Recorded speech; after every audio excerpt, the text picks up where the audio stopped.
Ooh. The prototype.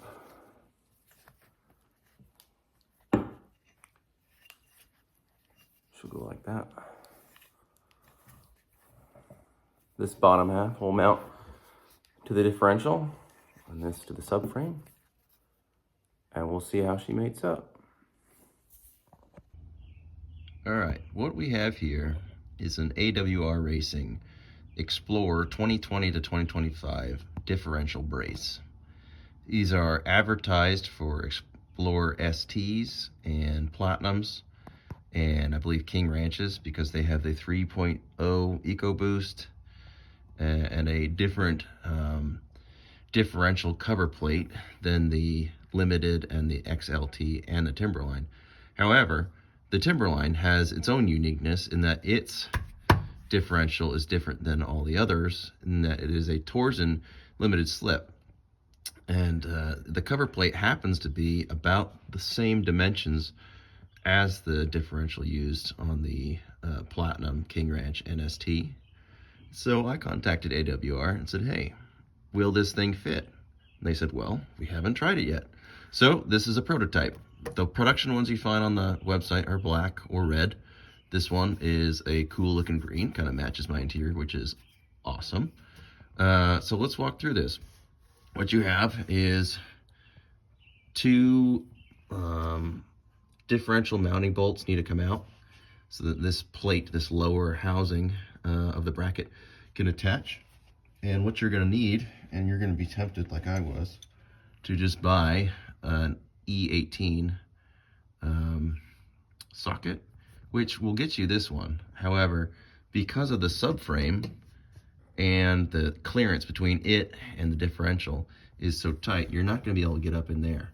So save yourself the money. Don't buy one of these. You can try one of those 12.13 millimeters, but I found 13 millimeters to be a little bit too generous or lenient. So what I did is I went on Amazon, and for about $14.50 some change, got this ratcheting E18 wrench that fits up perfectly.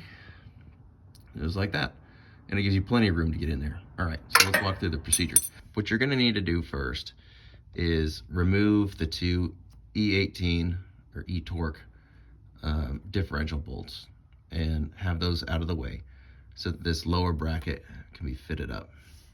Now, a temptation is gonna be to slip in the subframe threaded portion and mount the upper bracket first.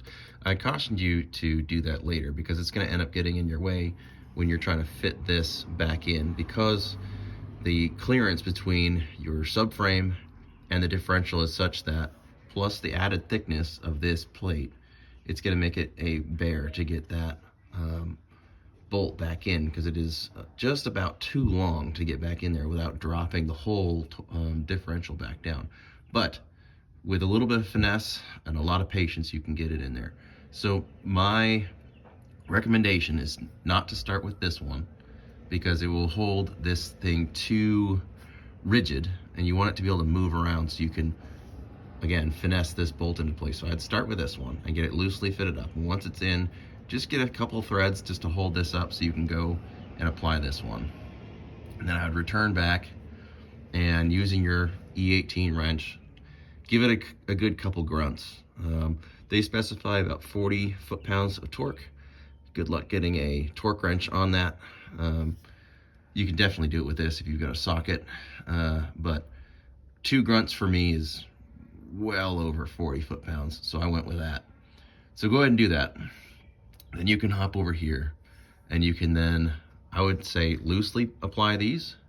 These are about 5/8, and I would just get them threaded in just so that this has a little bit of slop to it.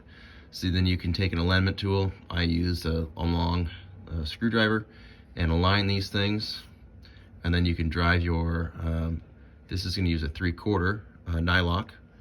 You can drive this through to get your final alignment.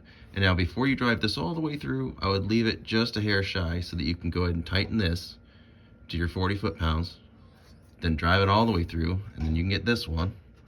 Again, it's 5/8, get it to 40 foot-pounds, and then you can put this on last.